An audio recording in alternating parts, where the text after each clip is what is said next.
Okay, so good morning students. आज का जो लेक्चर है क्लास 10th सीबीएसई का लेक्चर नंबर 2 है, जिसमें जो है हम डिस्कस करने वाले हैं पोटेंशियल डिफरेंस से आगे का टॉपिक जिसका नाम है ओम्स लॉ। ठीक है, करंट इलेक्ट्रिसिटी का ये नेक्स्ट टॉपिक जो आपके एग्ज़ाम में सीबीएसई बोर्ड में जो जनरली फ्रीक्वेंटली आस्क किया जाने वाला क्वेश्चन जो होता है वो होता है ओम्स लॉ से डिपेंड। ओम्स लॉ से रिलेटेड क्वेश्चंस अक्सर जो है आपके बोर्ड एग्जाम में इंपॉर्टेंट होते हैं। तो हमारा ओम्स लॉ होता क्या है ये देखते हैं। इसको जो है ओम्स नाम के वैज्ञानिक के उनके नाम से जो है रखा गया है। तो हमारा ओम्स लॉ क्या कहता है, देखिए मैंने बहुत बड़ा ये डिस्क्रिप्शन लिखा है, इसको एक बार पढ़ते हैं। If the potential difference across the two terminal of a wire और कंडक्टर, वायर या conductor is V and current flowing through it is I, then according to Ohm's law, potential difference is directly proportional to current provided all the physical condition like temperature, pressure etc. are to be constant। ठीक है, in short समझते हैं ये क्या कहना चाह रहा है। ओम्स लॉ जो है हमारा ये कहता है कि सपोज करिए ये वायर है, ए से बी तक का वायर है, इसमें करंट आई फ्लो कर रहा है और इन दोनों एंड के बीच का पोटेंशियल डिफरेंस क्या है, भी है। तो भी इज डायरेक्टली प्रोपोर्शनल टू आई होता है। क्या होता है, जो पोटेंशियल डिफरेंस जो होगा वो डायरेक्टली प्रोपोर्शनल टू आई, या फिर हम कह सकते हैं जो करंट होगा वो डायरेक्टली प्रोपोर्शनल टू वी होगा। ठीक है, यानी कि यहाँ पे डायरेक्टली प्रोपोर्शनल कहने का मतलब है कि अगर मान लीजिए करंट 1 एम्पियर होगा तो वोल्टेज भी 1 वोल्ट होगा, 2 एम्पियर होगा तो 2 वोल्ट होगा। ठीक है, ऐसे ही एज इट इज जो है क्या होता है, ये डायरेक्टली प्रोपोर्शनलिटी होती है बिटवीन वोल्टेज एंड करंट। तो ओम्स लॉ हमारा ये कहता है इन शॉर्ट कि अगर किसी भी वायर में करंट आई फ्लो कर रहा है और उसके बीच का पोटेंशियल डिफरेंस दोनों एंड के बीच का, इनके दो वायर के दो एंड के बीच का पोटेंशियल डिफरेंस जो है वो भी है, तो भी is directly proportional to I provided यहाँ पे कंडीशन क्या होनी चाहिए, टेम्परेचर और प्रेशर और ऐसे जो दूसरे फिजिकल क्वांटिटीज़ होती हैं, जैसे कि आप आगे पढ़ेंगे मटेरियल ऑफ वायर। ठीक है, बहुत सारी चीज़ें फैक्टर्स होती हैं जो कि आप क्लास 12th में और डिस्क्रिप्शन में पढ़ेंगे। ये सब कांस्टेंट होनी चाहिए, तभी जो है क्या होता है कि आपका ये फॉलो होगा लॉ। ओम्स लॉ तभी फॉलो होगा जब आपका टेम्परेचर और प्रेशर क्या होता है, कांस्टेंट है तभी। तो आप जो भी जो है इस समय पढ़ने वाले हैं क्लास 10th में, ओम्स लॉ में रेजिस्टेंस निकालने का जो तरीका, वो सारा का सारा जो है वोल्टेज और करंट का रिलेशनशिप, वो सारा का सारा at constant temperature and pressure पे पढ़ने वाले हैं, यानी नॉर्मल टेम्परेचर जो हमारा होता है रूम टेम्परेचर, उस पर पढ़ने वाले हैं। ओके, तो देखो इस प्रोपोर्शनैलिटी को हम जो है एक कांस्टेंट से रिप्लेस करते हैं जिसको हम बोलते हैं आर। तो V बराबर हो जाता है R इंटू आई, यानी कि where R is the proportionality constant known as resistance. R क्या होता है, एक प्रोपोर्शनैलिटी कांस्टेंट है जिसको हम कहते हैं रेजिस्टेंस। और ये रेजिस्टेंस जो है वो क्या होता है, जो रेजिस्टेंस है वो V और I के ऊपर डिपेंड करेगा। ठीक है, और इसके बारे में डिस्कशन अभी हम करेंगे कि ये जो R है वो किन किन चीज़ों के ऊपर डिपेंड करता है। ठीक है, कौन कौन से ऐसे फैक्टर्स होते हैं जो कि अफेक्ट करते हैं किसी भी वायर के रेजिस्टेंस को, उसके बारे में हम लोग जानेंगे। रेजिस्टिविटी नाम की एक टर्म आएगी, उसके बारे में हम लोग जानेंगे। ठीक है, तो आइए देखते हैं कुछ क्वेश्चंस कैसे पूछे जाएंगे आपके लिए ऊपर ओम्स लॉ पे। देखो यहाँ पे ग्राफ बना हुआ है। ठीक है, तो ग्राफ आपका जो बना हुआ है वो आपको कुछ इस तरह से इंडिकेट कर रहा है, जैसे कि मान लीजिए आप कल जो है सीबीएसई बोर्ड में न्यू पैटर्न से जो क्वेश्चन पूछे जा रहे हैं, कुछ ऐसे पूछे जा रहे हैं जैसे आपको ये ऐसे टेबल दिया जा रहा है, स्टैटिस्टिकल टेबल। ठीक है, और इनको जो है वोल्टेज दे दिया है, करंट दे दिया है। ठीक है, 0.5 वोल्ट पे 1 वोल्ट, 1 वोल्ट पे 1 एम्पियर पे 0.5 एम्पियर पे 1 वोल्ट, 1 एम्पियर पे 2 वोल्ट, 2 एम्पियर पे 4 वोल्ट, 3 एम्पियर पे 6 वोल्ट। देख रहे हैं डायरेक्टली प्रोपोर्शनल रिलेशन बन रहा है, जितना मतलब करंट बढ़ रहा है उतना ही जो है वोल्टेज बढ़ता जा रहा है इसमें।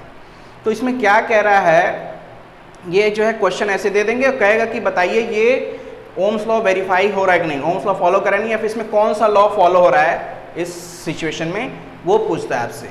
ऐसे पूछता है एमसीक्यूज में या फिर जो है शॉर्ट क्वेश्चंस में ऐसे पूछेगा। तो देखिए इसका जो ग्राफ जब बनाएंगे आप प्लॉट करेंगे, जब सारे पॉइंट्स का जो हम मिलान करेंगे, इनमें से 0.5 पे कितना है 1, 1 पे कितना है 2, 2 पे कितना है 4 वोल्ट, 3 पे कितना है 6 वोल्ट। तो ये सारे पॉइंट्स जो बन रहे हैं वो देखिए बनेगा क्या, एक कांस्टेंट लाइन बनेगी जो कि बता रहा है कि वोल्टेज और करंट क्या होते हैं, प्रोपोर्शनल होते हैं एक दूसरे के, यानी कि बिल्कुल सीधी रेखा में आपकी लाइन ड्रॉ होगी। ठीक है, तो ऐसे जो है हम डिस्क्राइब करेंगे ओम्स लॉ को। ठीक है, और ऐसे जो है क्वेश्चंस हम करेंगे। ठीक है, आगे जो है अभी देखते हैं अभी कि कौन कौन से ऐसे फैक्टर्स हैं जिनके ऊपर जो है आपका resistance of a conductor depend करता है, या रेजिस्टेंस किन किन चीज़ों की वजह से जो है अफेक्ट होता है किसी वायर में, उनके ऊपर देखते हैं।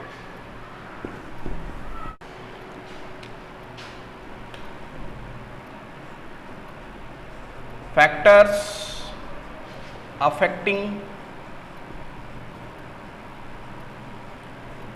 रेजिस्टेंस। ठीक है, कौन कौन से ऐसे फैक्टर्स हैं जिनके ऊपर जो है आपका रेजिस्टेंस डिपेंड करता है। तो देखिए रेजिस्टेंस जो होता है, किसी भी वायर का रेजिस्टेंस जो होता है वो क्या होता है, डिपेंड करता है पहला लेंथ ऑफ वायर के, वायर की लेंथ कितनी है उसके ऊपर। यानी कि अगर जो है कोई वायर है उसकी लेंथ इतनी है, L है, ठीक है, और इसकी लेंथ को हम बढ़ा के 2L कर दें, तो इसका रेजिस्टेंस मान लीजिए R है, तो इसका रेजिस्टेंस क्या हो जाएगा, आपका रेजिस्टेंस भी 2R हो जाएगा। ठीक है, यानी कि हम कह सकते हैं कि resistance is directly proportional to L। Resistance जो होता है वो प्रोपोर्शनल टू होता है length of the wire. Second जो होता है वो होता है area of cross section of wire. आपका जो वायर है उसकी मोटाई कितनी है ना, उसके ऊपर भी डिपेंड करेगा आपका रेजिस्टेंस। यानी कि जैसे कि देखिए ये वायर है, इसकी एरिया ऑफ क्रॉस सेक्शन, इसका जो एरिया ऑफ क्रॉस सेक्शन है वो क्या है, मान लीजिए A है और इसमें रेजिस्टेंस कितना है, R है।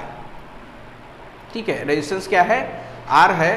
तो अगर मान लीजिए इसको हम खींच दें और ज़्यादा, तो जब हम इसको खींच के लंबा कर देंगे, यानी कि जब लंबा कर देंगे तो क्या हो जाएगा, खींच के जब हम लंबा कर देंगे तो देखिए ये वायर की चौड़ाई भी जो है पतली हो जाएगी। यानी एरिया मान लीजिए आधा हो गया, इतना कर दें, डबल खींच दें, यानी इसके लेंथ पहले L था, इसको हम क्या कर दें 2L कर दें लेंथ को। ठीक है, लेंथ पहले L था, इसको हम 2L कर दें तो इसका क्रॉस सेक्शन भी घट के आधा हो जाएगा, A/2 हो जाएगा। ठीक है, तो रेजिस्टेंस किस हिसाब से एरिया को डिपेंड करेगा, एरिया ऑफ क्रॉस सेक्शन कैसे अफेक्ट करेगा। कहने का अर्थ है कि आपका जो है वायर का लेंथ, जैसे हमने पढ़ा था कि वायर का लेंथ बढ़ जाएगा, जितना ज़्यादा उतना ज़्यादा रेजिस्टेंस। ठीक है, यानी लंबी ज़्यादा वायर होगी तो रेजिस्टेंस भी ज़्यादा होगा। दूसरा है आपका यहाँ पे देखिए कि जितना पतला वायर होगा उतना ही क्या होगा, जितना ही पतला वायर होगा उतना ही जो है रेजिस्टेंस बढ़ जाएगा, और जितना ही मोटा वायर होगा उतना ही जो है रेजिस्टेंस कम होगा। तो आपका जो है देखिए R जो होता है वो इन्वर्सली प्रोपोर्शनल टू A होता है। क्या होता है, inversely proportional to area of cross section. यानी कि जैसे कि इस केस में R जो है वो क्या हो गया, A/2 हो गया है, R क्या हो गया है आपका A/2 हो गया है। ठीक है, यानी कि इसका जो आर डैश है वो कितना होगा, पूछ रहा है आर डैश कितना होगा। तो आर डैश अगर आप निकालेंगे, ठीक है, तो 1/a बराबर होता है आर, तो आपका जो है होता है आर डैश जो हो जाएगा वो प्रोपोर्शनल टू r/2, सॉरी ये आपका ऊपर चला जाएगा, ठीक है, तो ये हो जाएगा क्या 2 × r, यानी पुराने रेजिस्टेंस के आपका क्या हो जाएगा 1/a जो होगा ये क्या होता है, ये 1/a है, तो ये r डैश आपका जो है नया जो रेजिस्टेंस होगा इसका वो क्या हो जाएगा 2r हो जाएगा। ठीक है, तो यानी कि आधा कर देंगे एरिया क्रॉस सेक्शन को, पतला कर देंगे वायर को, तो रेजिस्टेंस डबल हो जाएगा। और अगर जो है एरिया ऑफ क्रॉस सेक्शन को डबल कर देते हैं, मान लीजिए ये जो है r is proportional to 2 times of a अगर हो जाए, तो देखिए क्या होगा, यहाँ पे देखिए r डैश जो हो जाएगा वो 1/2 इंटू 1/a, और 1/a क्या होता है r होता है, तो आपका r डैश जो हो जाएगा वो हो जाएगा आपका r/2। ठीक है, यानी कि रेजिस्टेंस आधा, डबल कर देंगे एरिया, यानी वायर मोटा हो जाएगा, तो आपका क्या होगा रेजिस्टेंस जो है आधा हो जाएगा। यानी कि इसी वजह से AC वगैरह के जो वायर्स होते हैं देखते हैं मोटे होते हैं, क्योंकि उसमें ज़्यादा करंट की आवश्यकता होती है, इसी वजह से जो है मोटे मोटे वायर्स जो है AC में या बड़े बड़े मशीन्स में या ट्रांसमिशन वाले जितने वायर्स होते हैं बहुत मोटे मोटे होते हैं, हाई टेंशन तार। क्यों? ताकि जो उसमें मोटा ज़्यादा बनाया जाता है, क्रॉस सेक्शन को ज़्यादा बनाया, ताकि ज़्यादा से ज़्यादा जो है चार्ज फ्लो हो और ज़्यादा से ज़्यादा करंट फ्लो हो और उसमें रेजिस्टेंस कम लगे। ठीक है, इन सभी फैक्टर्स के बारे में डिटेल में आप जो है रेजिस्टेंस R के ऊपर किन किन फैक्टर और अंदर से होते हैं उनके बारे में आप जो है पढ़ेंगे थोड़ा सा डिटेल में क्लास 12th में। ठीक है, थर्ड जो फैक्टर है वो होता है मटेरियल। जो आपका थर्ड फैक्टर होता है मटेरियल ऑफ वायर, मतलब कि वायर किस मटेरियल से बना हुआ है। कॉपर का वायर है, एल्युमिनियम का वायर है, सिल्वर का है, गोल्ड का है, आयरन का है, या फिर किसी दूसरे एलॉय का है, सेमीकंडक्टर का है, किस चीज़ का वायर है उसके ऊपर जो है डिपेंड करता है, मटेरियल कौन सा है उसके ऊपर। ठीक है, तो जनरली देखिए जितने भी मटेरियल्स होते हैं, वो जितने भी मटेरियल्स होते हैं वो क्या होते हैं, जितने भी मतलब कि कंडक्टर्स होते हैं, मतलब ठीक है, कंडक्टर्स जितने होते हैं, कंडक्टर्स मीन्स मेटल्स, जितने मेटल्स होते हैं उनके पास क्या होता है फ्री इलेक्ट्रॉन्स बहुत ज़्यादा हो, तो ज़्यादा कंडक्टिविटी होती है उनकी, जिसके वजह से जो है क्या होता है कि उनके अंदर का जो है मटेरियल काफ़ी अच्छा होता है। तो उस मटेरियल को हम कैसे डिनोट करेंगे यहाँ पे कि वो मटेरियल कितना होना चाहिए। अलग अलग वायर में पहले से ही यानी कि कुछ ना कुछ रेजिस्टेंस होता है। ठीक है, हम रेजिस्टेंस को कम्प्लीटली नील नहीं कर सकते इसका मतलब। तो हमने क्या क्या जाना पहले ये डिनोट, ये एक बार लिख लें उस चीज़ तक पहुँचने से पहले कि वो चीज़ क्या होती है मटेरियल वाली, उसके पहले हम लिख लें फैक्टर ऑफ फैक्टर रेजिस्टेंस में हमने पहले ही देखा कि resistance of a wire depends on length of wire. दूसरा यानी कि R is proportional to L, area of cross section यानी कि R is inversely proportional to A। Third आपने देखा मटेरियल ऑफ वायर। ठीक है, तो इस मटेरियल ऑफ वायर यानी हम पूरा मिला के अगर इन दोनों को देखें तो R is proportional to L/A बन रहा है, और इस प्रोपोर्शनैलिटी को हटाएंगे तो R इज इक्वल्स टू एक नया टर्म रिलीज होता है रो, L/A, और ये जो रो है इसको हम ROE रो पढ़ते हैं, सिंबल से डिनोट करते हैं, और इसको हम कहते हैं रो इज रेजिस्टिविटी, और इसको हम स्पेसिफिक रेजिस्टेंस भी कहते हैं। ये हमेशा फिक्स रहता है अलग अलग मटेरियल में, अलग अलग, यानी ये जो रो है ये डिपेंड करता है मटेरियल ऑफ कंडक्टर्स के ऊपर, जो हम डिस्कस कर रहे थे। मटेरियल ऑफ वायर किसका है, यानी अलग अलग वायर में, कॉपर में, सिल्वर में, गोल्ड में, एल्युमिनियम में, ये रेजिस्टिविटी क्या होगी, अलग अलग होगी। ठीक है, अलग अलग डिपेंड करेगी अलग अलग क्वेश्चंस में, मतलब अलग अलग कंडक्टर्स में। ठीक है, ये एलॉय के लिए जो है बहुत ज़्यादा होगी, यानी कोई भी मेटल क्या कंडक्टर है या इंसुलेटर है, वो डिपेंड करेगा कि उसकी रेजिस्टिविटी कितना है। जैसे ग्लास की रेजिस्टिविटी बहुत हाई होगी क्योंकि उसके अंदर करंट बिल्कुल नहीं फ्लो हो सकता। वुड की जो है कंडक्टिविटी जो है रेजिस्टिविटी जो होगी वो बहुत ही ज़्यादा हाई, क्योंकि उसमें बिल्कुल ही नहीं होता है, तो बिल्कुल अलाउ नहीं करता है कंडक्टर मतलब कि करंट को। वहीं जो है रो जो है सबसे मिनिमम, यानी जिसकी रेजिस्टिविटी कम, यानी जिसका रो कम, ठीक है, जिसका रो कम, ठीक है, जिसका रो कम होगा वो जो है ज़्यादा गुड कंडक्टर होगा इलेक्ट्रिसिटी का। तो देखिए ये जो रो होता है, ये जो रो होता है इसको हम ऐसे लिख सकते हैं, रो बराबर R into A by L. ठीक है, ये दो फॉर्मूले यहाँ से निकले, रो बराबर R into A by L. तो अगर हम जो है यहाँ पे इसकी SI यूनिट की बात की जाए, SI यूनिट की बात की जाए तो देखिए यहाँ पे R का रेजिस्टेंस क्या होता है, ओम, रेजिस्टेंस की यूनिट होती है ओम, डिस्कस करना भूल गए थे हम इसके पहले ओम्स लॉ में।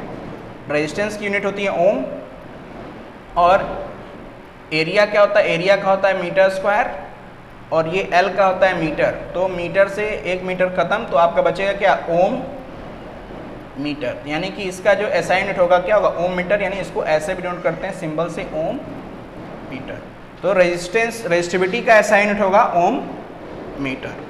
ओके, हमेशा ओम मीटर में कैलकुलेट करेंगे SI यूनिट। ओके, इसके ऊपर जो है न्यूमेरिकल्स आते हैं कि मान लीजिए लेंथ कितना है, एरिया इतना है, तो बताइए जो है किसी वायर का रेजिस्टेंस कितना है, रेजिस्टिविटी अगर इतनी दी हुई है तो, या फिर रेजिस्टिविटी पूछ सकता है वापस आपसे, रेजिस्टेंस, रेजिस्टिविटी, एरिया, लेंथ, कुछ भी जो है पूछ सकता है पर्टिकुलर पोजीशन का। लेकिन आपको हमेशा आपके 10th लेवल पे जो है सीबीएसई बोर्ड में आपको या तो जो है रेजिस्टिव कुछ कॉमन जो मेटल्स हैं, कॉपर हुआ, एल्युमिनियम हुआ, गोल्ड हुआ, सिल्वर हुआ, इन सब का जो है रेजिस्टिविटी या तो याद करना पड़ता है, ठीक है, अप्रॉक्सीमेट वैल्यू याद करनी पड़ती, या फिर आपको जो है दिया रहेगा क्वेश्चन में, अक्सर जो है मेंशन रहता है, सीबीएसई हमेशा मेंशन कर देता है कि इतनी रेजिस्टिविटी है।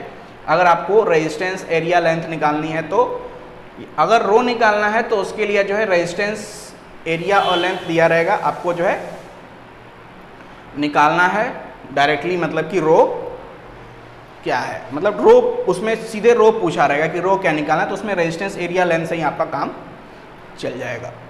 ठीक है, तो हमने समझा कि कौन कौन से फैक्टर्स हैं जो रेजिस्टेंस को अफेक्ट करते हैं, वो है length of wire, area of cross section और material of wire. Material of wire क्या है, उसके ऊपर डिपेंड करता है आपका रेजिस्टेंस। और हमने एक नए टर्म को डिनोट इजाद किया जिसका नाम है रेजिस्टिविटी। ठीक है, और रेजिस्टिविटी का फॉर्मूला हमने बनाया, इसका असाइनमेंट देखा हमने देखा ओम्स लॉ क्या होता है स्टार्टिंग में। अब अगला जो लेक्चर हमारा होगा वो होगा क्या होगा, कॉम्बिनेशन ऑफ रेजिस्टेंस के ऊपर। इसके लिए आपको जो कुछ सिंबल्स होते हैं, जैसे कि सिंबल्स होते हैं, सर्किट वाले सिंबल्स ऑफ सर्किट, वो आपको जो है याद रखने जरूरी होते हैं। सिंबल्स ऑफ सर्किट, जैसे कि बल्ब के लिए ये सिंबल होता है, सॉरी ऐसे, ये बल्ब का सिंबल है, ये रेजिस्टेंस का है, वेरिएबल रेजिस्टेंस का ऐसे है, रेजिस्टेंस अगर वेरी हो रहा है तो ऐसे होता है ना। की अगर ओपन है तो ये है, की अगर क्लोज है तो इसमें डॉट लगाते हैं। की को ऐसे भी नोट कर सकते हैं, की को भी ऐसे भी नोट कर सकते हैं, जैसे स्विच है, स्विच को ऐसे नोट कर सकते हैं, ओपन स्विच ऐसे, और आपका क्लोज स्विच है तो ऐसे डिनोट होता है। तो ये देखो की, ये की को डिनोट करते हैं, स्विच को। ठीक है, स्विच ओपन है या क्लोज है उसको डिनोट करने के लिए होते हैं। और भी बहुत सारे होते हैं, जैसे कि कह लीजिए कि और भी ऐसी तरह के बहुत सारे बेसिक सिंबल्स होते हैं, जैसे जॉइंट को डिनोट करने के लिए ये जॉइंट्स का इस्तेमाल करते हैं, ऐसे नोट का, ठीक है। क्रॉस कर रहे हैं वायर को तो ऐसे डिनोट कराते हैं, क्रॉस हो रहे हैं यहाँ से, ठीक है, तो ऐसे जो है डिनोट कराते हैं, ठीक है, ऐसे। तो इन सब कुछ सिंबल्स को आपको जो है रखना है ना। और फिर इसके बाद से जो है हम लोग लगाएंगे इसमें सीरीज़ और पैरेलल कॉम्बिनेशन रिलेशन, जो कि बहुत ही मोस्ट इम्पॉर्टेंट, जिसके ऊपर सवाल लगते हैं, क्वेश्चंस लगते हैं। फिर उसके बाद से जो है हमारा जो नेक्स्ट टॉपिक रहेगा हीटिंग इफेक्ट ऑफ करंट, जो कि लास्ट टॉपिक है। और इसके बाद से आपका जो है करंट इलेक्ट्रिसिटी ख़त्म हो जाएगा, ठीक है। तो इसके नोट्स के लिए जो है लाइक सब्सक्राइब करें हमारे चैनल को और हमें प्रमोट करें अधिक से अधिक, ताकि जो आपके लिए जो है अच्छी से अच्छी सूटेबल्स वीडियो बोर्ड रिलेटेड टॉपिक्स के ऊपर बनाई जा सकें, ठीक है। न्यूमेरिकल्स जो है अधिक से अधिक लगाएं, जैसे ओम्स लॉ के ऊपर। कोई भी कन्फ्यूजन हो या प्रॉब्लम्स हो तो कमेंट बॉक्स में जो है हमसे शेयर करें, आपको जो है हमारी तरफ से गाइडेंस दी जाएगी। पर्टिकुलर टॉपिक्स न्यूमेरिकल्स उनको भी जो है डिस्कस करेंगे और लगाते रहेंगे, ओके, ठीक है। तो आज के लेक्चर के लिए इतना ही। अगले लेक्चर मिलते हैं जिसमें हम जो है पढ़ेंगे सीरीज एंड पैरेलल कॉम्बिनेशन, और न्यूमेरिकल्स भी हम उसमें डिस्कस करेंगे उसके रिलेटेड, ओके। इसका डेरिवेशन भी आता है सीरीज कॉम्बिनेशन का, ठीक है। तो अगले लेक्चर में डिस्कस करेंगे, ओके, थैंक यू।